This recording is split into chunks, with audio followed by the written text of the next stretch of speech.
Hello, everybody, and welcome to our session on Too Big, Too Dangerous. My name is Ann-Kathrin Riede. I am the manager for digitalization and innovation here at the Friedrich-Naumann Foundation at the Unit for Global Themes. And I warmly welcome you to our panel discussion here from Berlin.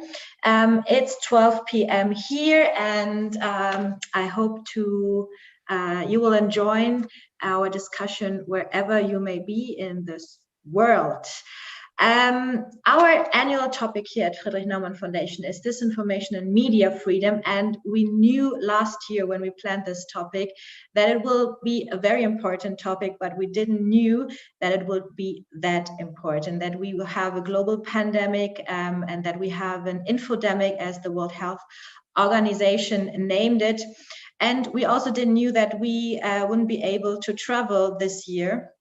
And so our annual conference, which we planned for today, is split into several panel discussions because the safety of our panelists is our top priority. And so we invited everyone from all over the world to join us here in our digital meetings. And yes, we have 3 panel discussions now for our splitted annual conference, and this is the first one, and we have today evening at 5 p.m. CET the discussion on the future of the political discourse with Sabine Leuthäuser-Schnarrenberger. She's the deputy chair of the Friedrich-Naumann Foundation and the former Minister of Justice here in Germany, and with the formerly imprisoned German-Turkish journalist Dennis Yücel, and Tanit Koch. She's a journalist and the CEO of the German TV channel NTV. The discussion will be in German, but translated into English, so you can join discussion. Also, I will send the link into the chat. And tomorrow at the same time as today at 11 a.m. CET, we will discuss about disinformation on steroids with Maria Ressa, the CEO of Rappler from the Philippines, Syriac Gobdu, the vice president of an African blogger community from Cote d'Ivoire, and Maxi Skubenko, he's the editor-in-chief from VoxCheck from Ukraine. And I put now the link into the chat for the discussion this evening and tomorrow. But today we want to talk about dominant platforms and their challenges to democracy. Too big, too dangerous. That is our question for the next hour. And before I introduce you my amazing panel today, just a few words regarding our topic today. And more countries, and especially in developing countries, social media platforms are seen as the internet. They are essential for communication of each kind, like organizing or informing the public. But the power of these platforms is enormous, especially regarding what is allowed to be published and what is not. Twitter flags tweets of Donald Trump as disinformation. Facebook lets a genocide happen in Myanmar, and YouTube deletes war crimes documentation of Syrian activists. But even in everyday communication, the community standards of social media platforms are setting partially boundaries in freedom of expression. And if you watch the Netflix documentation, The Social Dilemma, like I did yesterday evening, you get another impression on how big the power of these platforms is and how it affects the life of every one of us. And no matter where you live. So it's starting from surveillance capitalism to addictive behavior through dark patterns on these platforms. And how dangerous the market power is for our society and freedoms, and how we can set regulatory frameworks to protect our civil rights, how much power these platforms should have, and how we can democratize the design of platforms. That will we discuss in the next hour here in our panel discussion. And if you have some questions, please feel free to use the Q&A tool if you are joining us in the Zoom directly.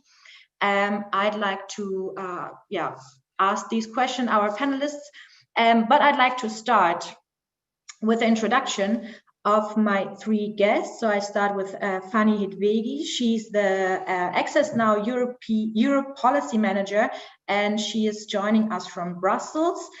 Fanny was a member of the European Commission's high-level expert group on artificial intelligence, and she is also serving on the board of the Hungarian Civil Liberties Union and is a Marshall Memorial Fellow.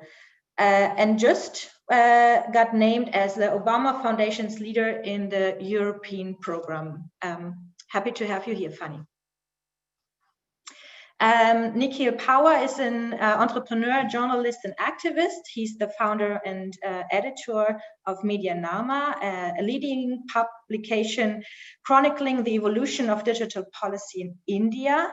He is a TED Fellow and Asia 21 Fellow and was named as one of India's Today's magazine's Indians of Tomorrow. And Nikhil is taking part in several hearings in front of India's parliament regarding technology policy and telecom communications. Happy to have you here, Nikhil. And my third guest is Sabine Frank. She leads the government affairs and public policy work for YouTube in Germany, Austria, and Switzerland, as well as Central and East Europe.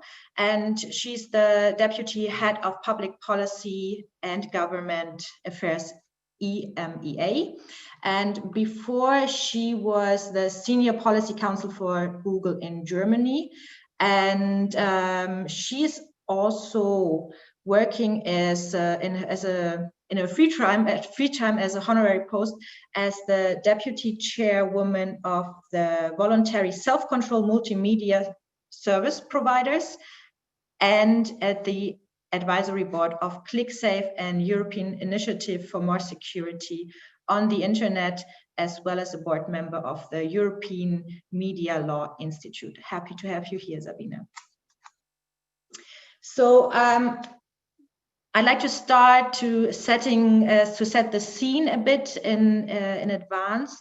So we want to discuss the power of platforms, and I'd like to invite you, all three of you, to describe your work shortly. So Fanny, maybe you can introduce us to the work of Access Now and always also tell us what the link is between human rights and digital platforms. And maybe because Access Now is working globally, give us a global perspective of platforms and how dangerous they are, if you think they are dangerous. Thank you very much. So the questions and the topics are just getting bigger and bigger for our conversation for the next 50 minutes. It's pretty challenging. So let me start with saying that Access Now is an international human rights organization. Our mission is to defend and to extend the digital rights of users at risk around the world. I'm based in Brussels, as you already mentioned, and my primary job is to make sure that whatever policies and laws the European Union is working on, they are promoting and respecting human rights. But this is just a very small aspect of what Access Now does. And you asked for some kind of global perspective. I have colleagues who operate a 24/7 digital security helpline where journalists, activists, and anybody can turn if they face some kind of digital threat online.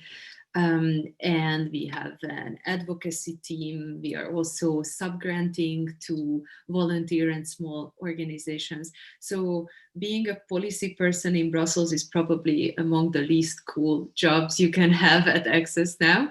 But still, as a lawyer, it's something that is very rewarding, of course, to fight for human rights. I think it's almost impossible to give an overview of this global question that you asked, but I would start with not going back too much into the past, but in the European and American context. The 2016 events and the US elections and Brexit created some kind of political impetus to do, quote unquote, something about the role of online platforms and implicitly the role of states as well, and how the shift between the two happened. And this to do something, it matters because there was no problem definition. It was just a need for politicians to react, and this created some really dangerous and from a human rights perspective, not helpful initiatives all over the world. In Access Now's priorities, and then I'll stop there, in this whole mess, to be honest, I would say that we have a few priorities that can apply globally. One of them is to have a foreseeable legal framework to regulate these platforms as they became the gatekeepers of fundamental rights, partly because of their own business models and power structures, but also partly of these political initiatives and how states shifted obligations onto them.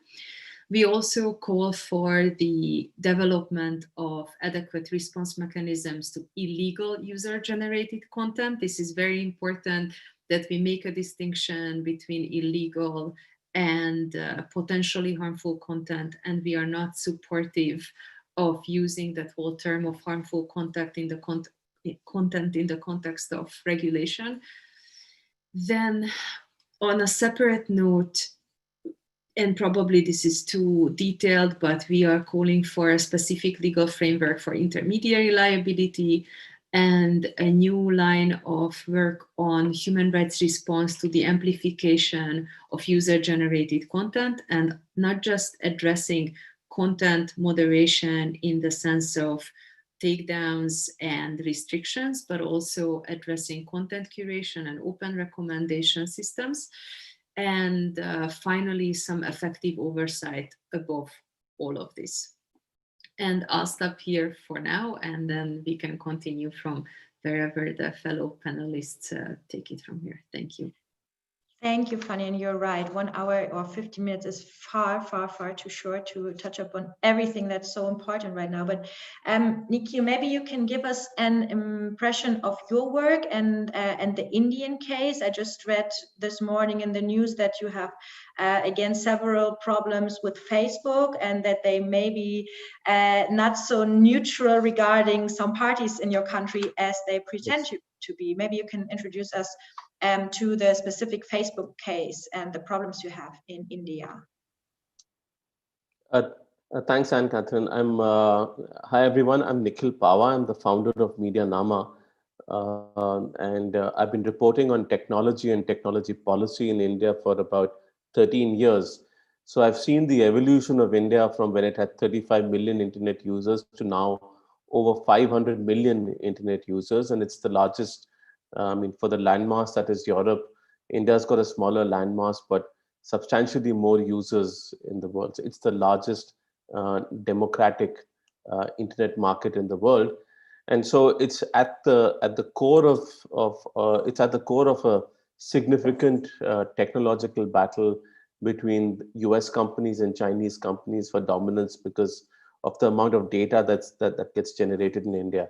So a lot of our work is around our mission, which is to help build an internet that is open, fair, global, and also connected, and as well as competitive. So we support market operations, reduce regulation, but we support regulatory oversight to ensure that the market is fair.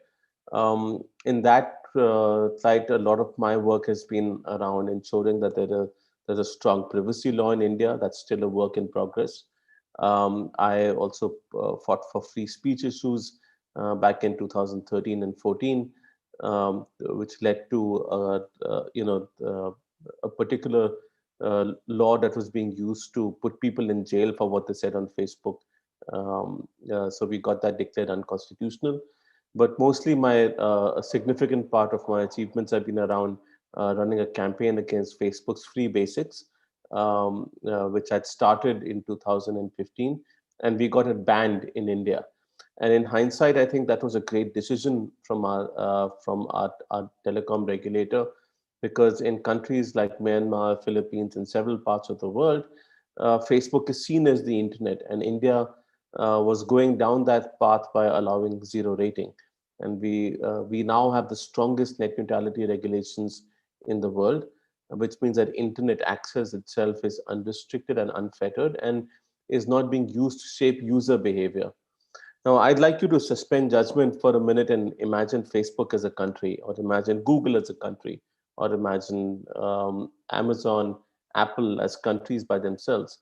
Each of these platforms, each of these companies have user bases spread across the world. And so they have a disproportionate amount of power when it comes to shaping speech, when it comes to shaping access to content. And even if they aren't doing anything to polarize societies, at least in terms of the platforms that have access to content, that enable content as intermediaries, they have the power to do this. So a couple of months ago, there was this huge story in the Wall Street Journal that's had a major impact in Indian politics, and as well around Facebook executives, senior Facebook executives, the head of India's uh, public policy for Facebook, allegedly allow favoring one political party versus another, and allowing certain content to stay up on the platform versus taking down content from other platforms. One particular entity in question was this politician from the ruling party BJP who was putting a lot of hateful content against Muslims on Facebook. And it seems that the head of the Facebook's public policy in India intervened to prevent his account being shut down and from removing his content. Subsequently, after the outcry and more reports have come out that have alleged bias, there have been two inquiries. One is from the Delhi government, um, which was held in which essentially focused on uh, Facebook's alleged role in riots earlier this year in Delhi, and I was amongst the five people who were called upon to depose before this particular committee that was looking into the riots. And the second has been by this Parliamentary Standing Committee on Information Technology, that also looked at Facebook's role in terms of enabling abuse on the internet. And I was one of the three people that day, including Facebook's India head, who was called upon to depose on this issue. Um, this is a matter of great debate, particularly because it has the impact it has on our freedoms in terms of intermediary liability and safe harbor. But what is very clear now is that we cannot depend on the benevolence of platforms to harm our democracies. So the tough problem that we have to discuss, debate, and solve in each region, in each country separately, is how do we ensure that the freedom of speech that these platforms enable for us remain? At the same time, how do we ensure that they take down hateful speech as well?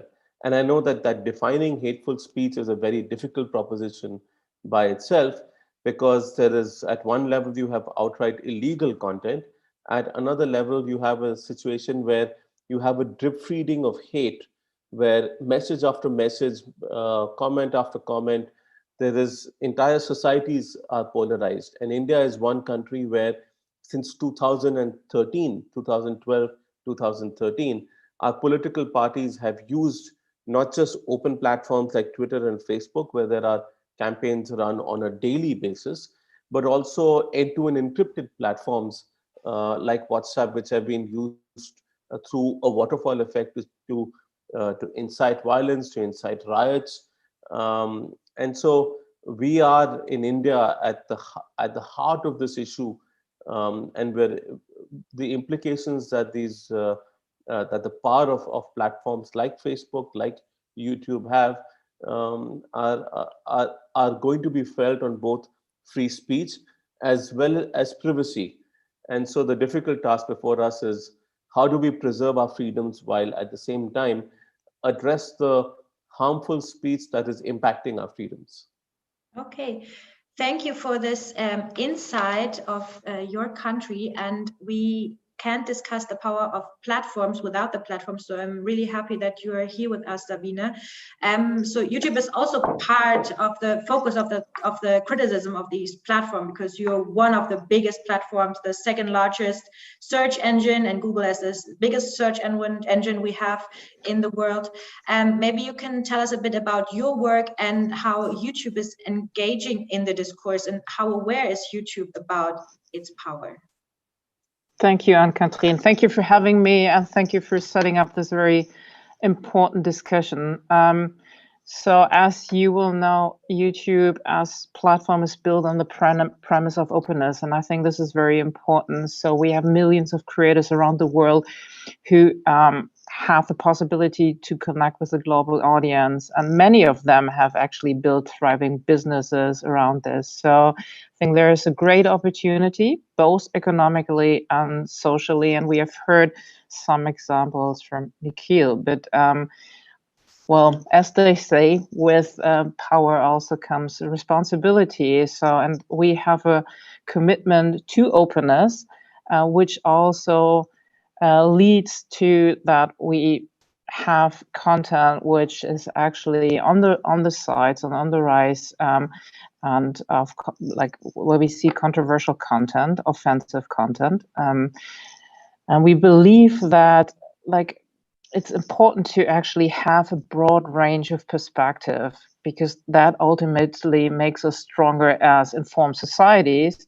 Sometimes we even disagree with some of the views, but that doesn't mean that anything goes. So if you want to be an open platform, you also have very clear stances on what is not allowed, as we have also heard from Nikhil, that this is important to be very clear on what you're not allowing on the platform. So we have community guidelines clearly outlining this, and problematic content really only represents like a tiny fraction of less than 1% of the content which we see on YouTube. But this doesn't mean that it's not important to have a constant fight against this problematic content. So what do? We remove content that violates our policies as quickly as possible. We just have released our Q2 transparency report. In Q2, we have removed globally more than 11 million videos.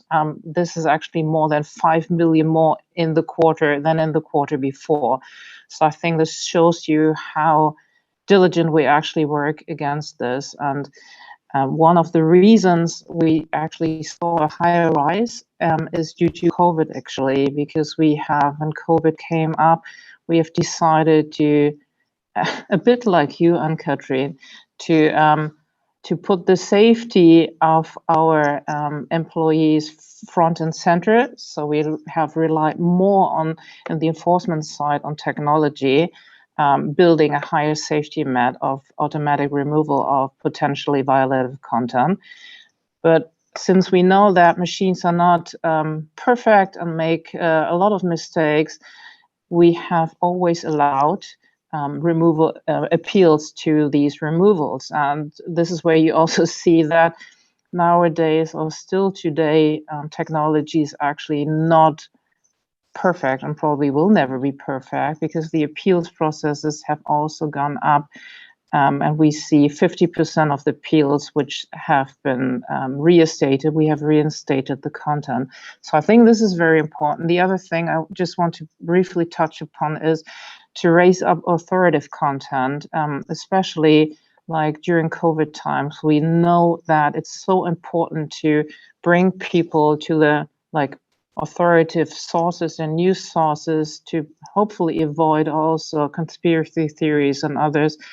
Since you mentioned that YouTube is the second largest search engine, this is how we actually done this. We have like help people to find authoritative sources to COVID-related content. We partnered with the WHO or local health authorities in the countries to give people direct access and direct information to COVID-related content. And since Nikhil is located in India, we also have in India established the first fact-checking tool we introduced globally with the Indian elections coming up, because we wanted to actually have another layer of authoritative sources where people can go to and find truthful content. And the other thing I just want to briefly mention, and then Anne-Catherine, hand it back over to you, is the part of reduce.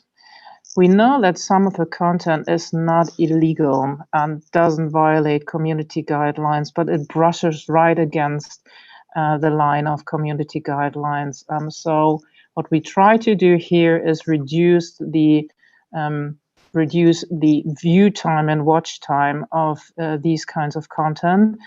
So I think this is an important step. We have developed machine learning technology to actually do this, and we have deployed this in many different countries. In the US, actually, we saw 70% drop in watch time coming from non-subscribe recommendation to this type of content. So meaning also the quality content has more chances to shine and to be seen. And I hope, because Fanny mentioned this, that she believes we actually need more regulation or more detailed regulation. I actually want to dilute the assumption that platforms are not regulated. I think we have multiple regulations, both globally, in Europe and other parts of the world, with respect to platforms. But if we speak about new regulation, and I know that you probably want to speak about DSA, I actually second Fanny's comments saying we need to focus on illegal content and actually have illegality being defined. And I'm very happy to be part of the discussion now and looking forward to further comments. Thank you, Anne-Catherine. Thank you, Sabine, and all three of you touched upon several things I'd like to address in the rest of our time. And I received already a question, and I'd like to use the last maybe 10 to 15 minutes for your questions. If it's not possible to let them flow into the discussion we will have right now. And I'd like to start a bit with our annual topic, like disinformation. So and I'd like to hear from you, from your perspective. Do you have the feeling that the COVID now helped in a way to do something against disinformation? So did we really underestimate it as platforms and as societies and the politicians also, the danger of disinformation, hate speech, and the spread of conspiracy theories? And I also like to know from you if you think the discussion is too much focused on Europe and the US. So maybe also from, especially from you, Nikhil, do you think platforms are just reacting to some problems when it's happening in the US or Europe? So I'm looking just not at Myanmar, but also to Ethiopia right now, for example, where a lot of problems are happening. And we had this leak from Facebook in this case, that there's no manpower to tackle these problems. What do you think? So, Anne-Catherine, I'm completely in agreement with the idea that platforms react too late. In fact, the first instance of there being riots that led to thousands of people getting killed in India was, I think, in 2013 over WhatsApp, and how it enabled one community to go after another. Since then, almost on an annual basis, there have been hundreds of instances where there have been many instances where the internet has been shut down in parts of India, to the extent that India had the highest number of internet shutdowns in the world, because platforms did not react in time. And lives are stake over here, and WhatsApp started putting in some restrictions and some guardrails only after I think in 2019, 2018 and 19, where WhatsApp's global heads was summoned to India by India's IT minister and asked to put in protections. So think about it, right? Between 2013 and 2018, they did nothing to prevent these issues. And even if you look at YouTube, right? YouTube only started demonetizing neo-Nazi content on the platform after some of the largest global advertisers in the world started pulling advertising from the platform. Platforms do take very long to address these issues, and until these issues are raised, they do not do enough. Even now, we have no transparency and no accountability on decisions that are being taken by platforms to allow content to stay up, or when they take content down.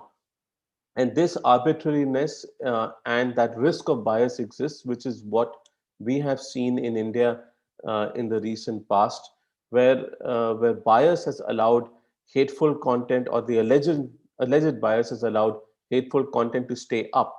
So while I understand that safe harbor is needed to protect these platforms from liability, but we need to have regulations in place to ensure that even the community guidelines, which are not implemented in a manner that is transparent, the transparency report does not include instances where content was allowed to stay up, as an example. We need more guardrails and more regulatory oversight over how these platforms control content on their how they control content, and how decisions are made down the value chain. Because if the Indian head of public policy is able to influence the staying up of hateful content for Facebook, then I'm afraid we need to know, even if they're not being held responsible, who took that decision, on what basis was that decision taken. Every country has their own local laws and their own sensitivities regarding hateful content, and historically platforms have refused to act on it because they're based in the US. It's only when you start raising these issues that they start moving on it. There's also work to be done around reducing the power that these platforms have over speech and over countries, in terms of how dominant they are. And I'm happy to discuss those issues later. But the implementation of community guidelines is not effective enough. It's not transparent enough, and these platforms have to put in more resources and more people in compliance with local laws, because whatever resources they don't spend on controlling this hateful speech, that money goes to their bottom line and their profits. And that now is unacceptable when people have died and people are continuing to die. Just as an example, India last year had 109 internet shutdowns. The year before had about 147 internet shutdowns. And therefore, our speech was being limited and restricted just because platforms are not being effective enough in terms of controlling hateful content. Funny, maybe you can touch upon what Nikhil said, and also tell us if now the pandemic helped you and your work as a policy manager to force regulators to regulate platforms more. So do you have more pressure now, or can give the regulators more pressure? Right. There were quite a lot of questions and topics included in all of this, and it's really hard to pick. So COVID did not help anything. Like I don't believe in this pandemic to use it as a positive framing. Let's start with there's increased human rights violations due to the pandemic. There are also deaths. If I'm not mistaken, 1 million around the world or so.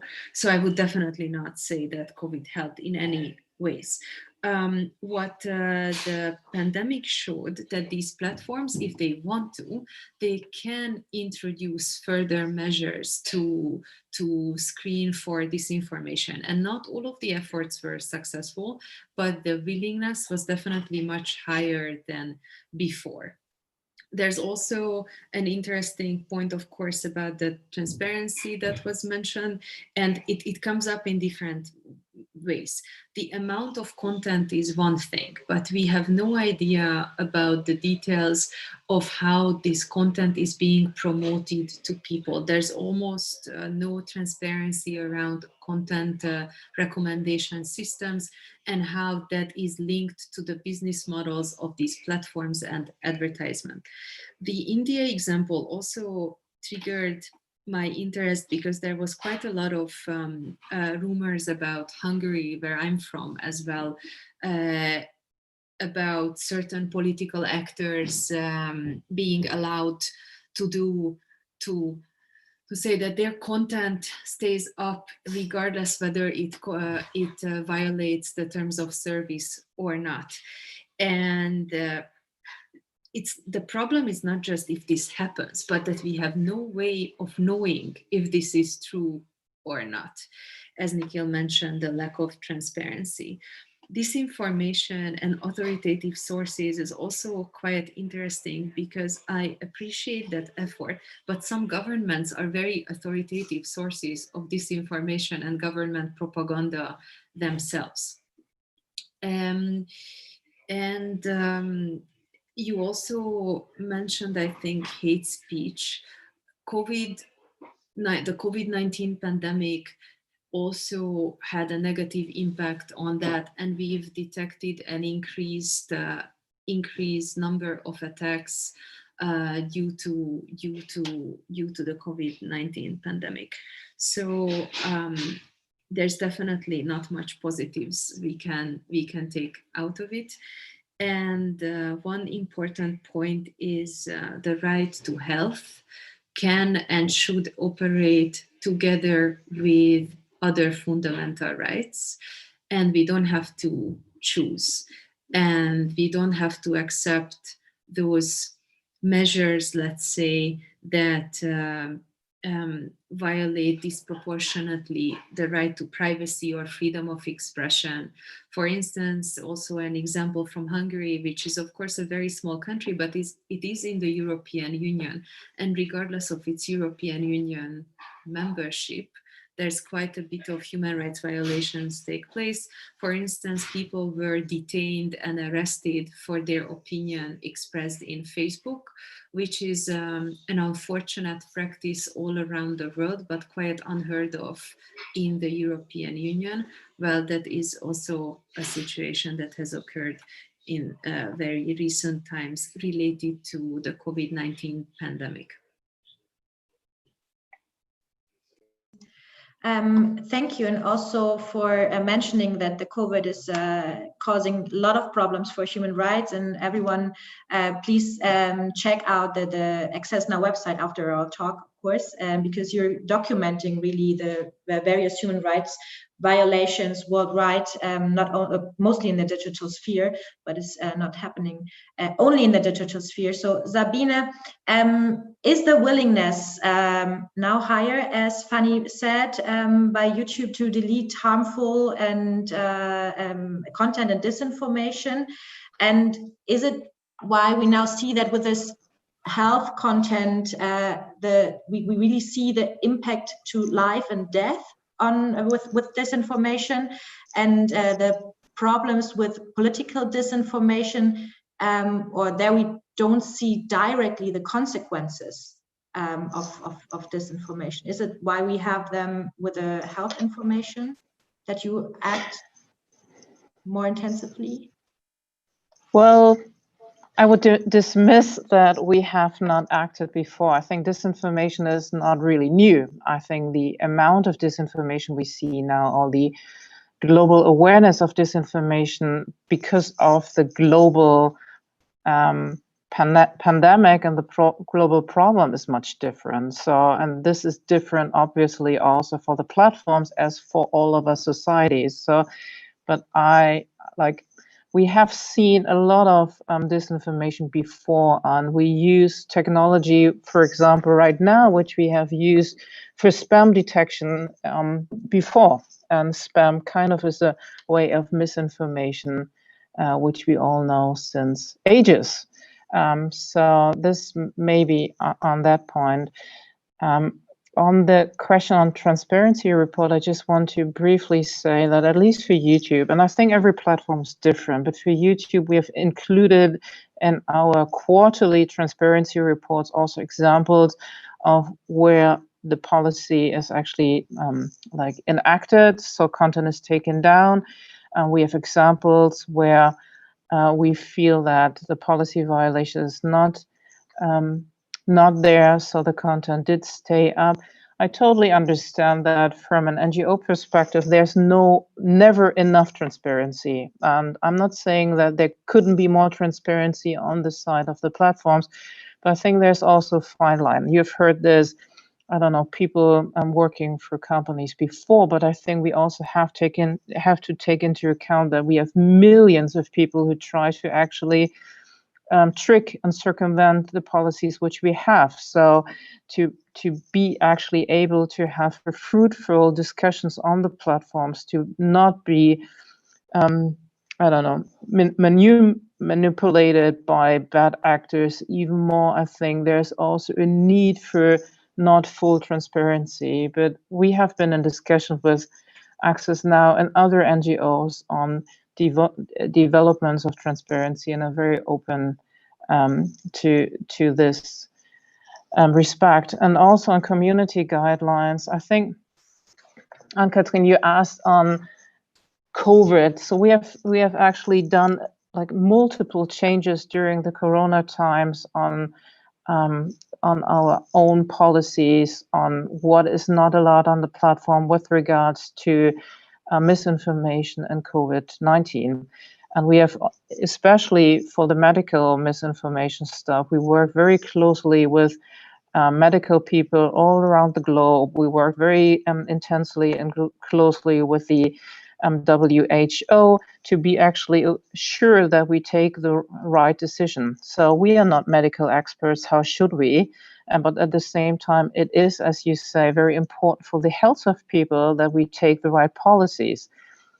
All of this content, by the way, is not illegal, because we sometimes get also asked, so on the one hand, we get asked to more quickly remove legal but harmful content, which clearly is misinformation and around COVID and other misinformation, but this is not illegal content. So I think we also have to draw a fine line here in this regards, and would be very interested on further this discussion around this topic.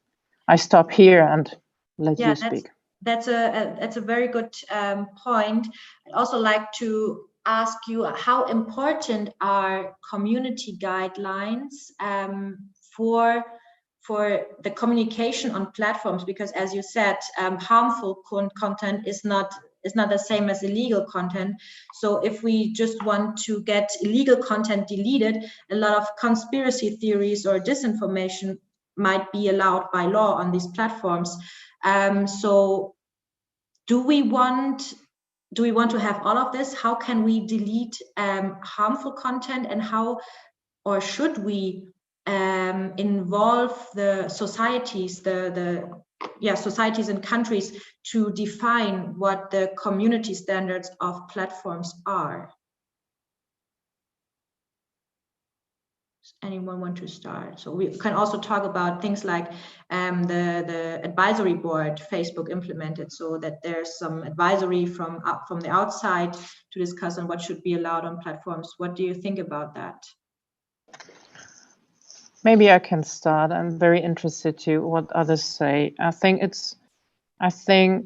community guidelines are actually very important to have. I think societies would be surprised how much content would be left up, because in the end, it would be like the most how can I say, the common denominator with the lowest threshold that actually would be on the rise. Because if you have a global platform and if only content that is like illegal in every country of the world, then not even child abuse material would be taken down. So I think this is something that we all have to keep in mind. So I think it's good to have, on the one hand, legal standards, which the platforms do like obliged by. So we take down illegal content in each and every country of the world just for that country, but we have community guidelines basically as rules of the road, which we all think that is acceptable, and we like to be on these platforms and feel safe on these platforms. So this is, to me, very important. When we develop community guidelines, like I mentioned on misinformation around COVID, we worked very intensely with medical people, but we also work with NGOs. We have a trusted flagger program where we have NGOs who are very specific, knowledgeable on certain types of content. So we engage and act with them and get their feedback on trends happening and new developments happening across the globe. So this is not something that is just done by us, but we do act and engage with others. The Facebook took like an interesting stance on this, so I'm very interested to see in maybe a year or two what comes out with this, and would be interested what others think about the I don't know, the way Facebook is going now. Nikhil and Fanny, what do you think? Do we need more democratic discourse on what should be allowed through community standards on platforms? So, and Catherine, in my opinion, as citizens, we're in a very hard place. At least in India, we also don't want to give disproportionate power in the hands of the government in terms of what to censor and what to take down, or what to keep up. But at the same time, we are seeing that there is a bias in platforms towards power and governments that can effectively block them or regulate them. And in countries like India, that fear is very, very real, which is what was reflected in the Facebook policy head statement. The pushback against regulating that MP. Let's also not forget that our neighboring country, Pakistan, has also been involved in shutting down platforms. I think YouTube was banned over there for 3 years. And so how platforms respond in different countries is going to be dependent on the political realities in each country. In India in particular, I think we should have a process by which community guidelines that are expected in India are defined by the government, but also that there are certain transparency requirements that are enforced regarding decision making, and an oversight board that Facebook has put into place is for a very specific purpose, and that's almost like it's being treated like the Supreme Court of Facebook. And like I said, imagine Facebook as a country. In that context, what happens is that sometimes there are hard problems, like what you saw with the photograph of the Vietnamese child, the girl running naked with a napalm bomb behind her, which is a celebrated photograph from the Vietnam War. Now, and Facebook took it down because it showed a nude child. So these are hard legal questions which need to go to the oversight board. What the oversight board's recommendations need not necessarily be followed by Facebook, but those are recommendations. As far as I understand, what that oversight board cannot do is deal with issues where content is allowed to remain on the platform. So you have a situation where there is oversight, but there isn't necessarily accountability from the platform itself. And I think we have to move towards some form of accountability. Now, this is not easy to determine. I am very clear on that. We will not get it right in the first instance. But we're also seeing is that at one level, safe harbor, which protects platforms from liability, is great. It enables speech. But at the other level, with no restrictions put into place into how they police speech on the platforms, enables them to then be arbitrary in their functioning. Now, I'm not saying that YouTube is arbitrary or that Facebook is arbitrary, but the risk remains there. And without transparency and accountability, in some countries where maybe we aren't watching, they can be arbitrary. They can choose to allow things to stay up. The excuse in case of Myanmar, where you know hundreds of thousands of Rohingyas were killed because of hateful content on that platform, where an entire population or a race was essentially forced to flee the country because of hateful speech. That's Facebook said that it didn't have enough people that could understand the language. Mm. And eventually they had to apologize to the United Nations when United Nations investigators called them that they had a decisive effect, that Facebook's inaction had a decisive effect, right? So we have to have guardrails put into place where we are able to hold platforms to account because they have the resources to put into place for essentially preventing such kind of actions from escalating. Because what you have in countries like India and many other parts of the world, in the Philippines and Myanmar, is that there is drip feeding of hate. Post after post, update after update, in many groups, there are entire societies being polarized. Some of it may not be illegal, but my point is our solution isn't to not look for answers. We need to have democratic debates, and we need to understand what are the implications of having these guardrails enforced upon platforms. But we have to have that conversation because letting platforms go. Germany has the NetzDG, right, where they have to take down hateful content. I think the world needs to learn from the NetzDG in that sense and experiment to see whether this actually helps or not.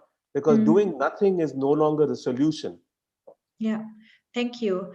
Fanny, what do you think? Do we need more involvement of society when it comes to community standards? And what do you expect from regulators? So we have here in Europe now the Digital Services Act and Access Now. They gave a comment on the first draft.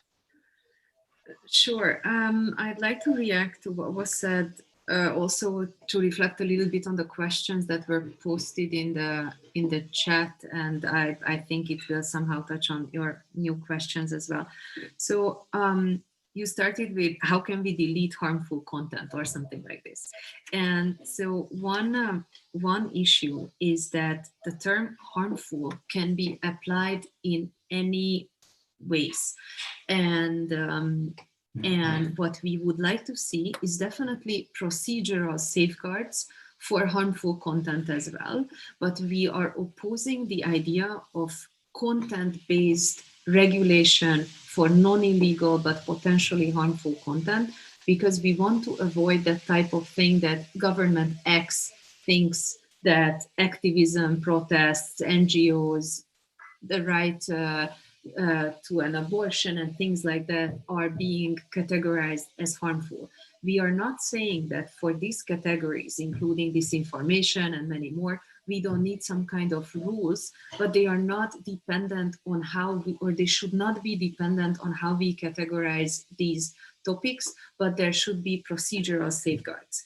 And not just for removal, but I keep coming back to this point of content curation and visibility of content. And I really like Sabine's point about not just the amount of content, but what she said about the drop in viewership of certain type of content, which I think matters even more than trying to use technology to prevent upload and re-upload of content.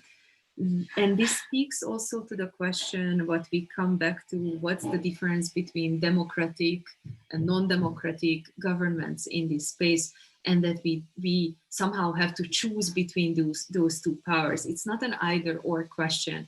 Accountability mechanisms, legal liability and different forms should apply to both actors, and they also closely interact with each other.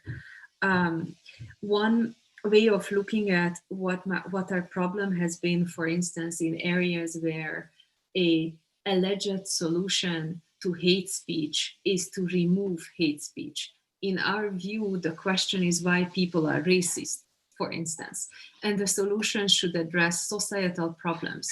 And just removing content online, while it is absolutely necessary in some instances, will not solve the issue. In the context of terrorism and terrorist content online, which are not the same, the two things are not the same, the European Union has also some kind of legal initiative. We don't have to go into the details, but the European Commission on the record acknowledged that they don't know and they don't investigate the link between limiting potential terrorist content online and how it impacts the decrease of terrorism, when in fact you would think that the main impetus for regulating any type of content is somehow to impact to affect the negative impact in other contexts as well. While freedom of expression is obviously in the heart of all these questions, we should also include a consideration for freedom of opinion, which in many human rights understanding, it's a separate, related but separate, and very importantly, absolute right. And at the moment, we don't have enough data, we don't have enough information about how people form opinion based on some of the content they see online, which is obviously just one piece of information. And this is not the only way we form our opinion. And finally, I kept mentioning the business model and privacy and data protection. Whatever regulatory initiative we consider for online platforms and content, the whole idea is based on a very excessive data collection. And we have to look at how our personal and non-personal data is being used to create visibility for this type of content. I think, and for the oversight board, just because we talked about it a bit, it's very important to say that illegal content is out of the scope, for instance, for the oversight board. They are not going to look at that aspect of the issues that we mentioned. Thank you, Fanny, and thank you also for touching upon several questions we had, and we are nearly at the end of our time. And yeah, we also saw in the question and in your answers from all of you that this topic is really, really huge, and we can go on for months and years with this discussion, I think. But because we are at the end of our time, I really ask all three of you, because my work here at the Friedrich-Naumann Foundation is to create impulses on this topic and bring together people, start dialogue or start projects. And I'd like you to tell me, what do you wish from us as a foundation? Where should we focus on? What should we do to bring this huge topic a bit forward? Do you have anything you want to tell me? Can I ask? I have something I would love you to do, okay. And it's actually building up on what Fanny said earlier. I think a lot of the discussions we're having are really societal issues. We have this around the globe, but an easy political answer sometimes seems to be to put more pressure on platforms to remove faster, to delete faster. And I think that might be a part of the puzzle, but this is certainly not the answer to the whole game and the whole system. To have a real long-term effect, I think we need to look a bit deeper into the subject matters and don't go for easy answers. Maybe just, I worked a lot on NetzDG, and a lot of people reference it. This could be a model for many legislations across the world. I would just put a word of caution. We have a new NetzDG 2.0 code where we are asked to hand out data of users just because we believe content could be illegally uploaded, and hand out data to the federal police without any due processes. So if we have question marks behind NetzDG itself, we should have huge question marks on this when we have copycat versions in less democratic societies than we have in Germany. So I would caution, also ask NGOs to really look at legislations and in details. And Anne-Catherine, that might be another ask to you. Because I think it's important to do this. Thank you so much. Sorry for taking up so long. Thank you, no problem. Nikhil. So my suggestion, Anne-Catherine, would be that, I think clearly 1 hour is not enough for this conversation. And I think there is a need to have a global conversation on this issue. So I would request the Naumann Foundation to convene a sort of almost like a global open house where many of the civil society stakeholders and company representatives and government representatives can come together and in a structured manner look at various aspects.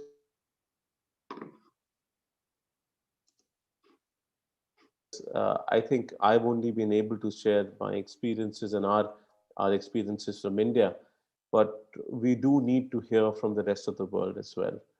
And we do need everyone to be a part of this conversation, because what happens in one country resonates in other countries. And I think that's where we have to find a way to safeguard speech and also address hateful content together. Thank you. And I just put my email to every one of you if you have also some ideas before we skip or leave the panel discussion. And Fanny, do you have any ideas or any additions to what Nikhil and Sabine said so far? Well, because of your overall focus on democracy and disinformation, if I'm not mistaken, I think it would be really good to continue, of course, these conversations in a more specified manner, because we had to conflate and touch on so many related but not really the same problems, and so it would be good to spend more time going in the details of all this. Okay, thanks a lot. And yes, normally when we have the conference, we try to have some breakout groups and work on more of these topics. But yeah, everyone, I invite everyone to send me an email if you have also some ideas you like to touch upon or where we should work on.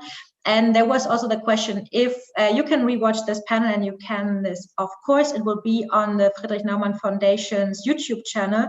But for now, I'd like to thank all three of you, Fanny Edwegi, Sabine Frank, and Nikhil Power, for joining me in this panel discussion. And everyone is also invited to watch our discussion on the future of the political discourse this evening at 5 p.m. CET, and tomorrow on disinformation on steroids at 11 a.m. CET.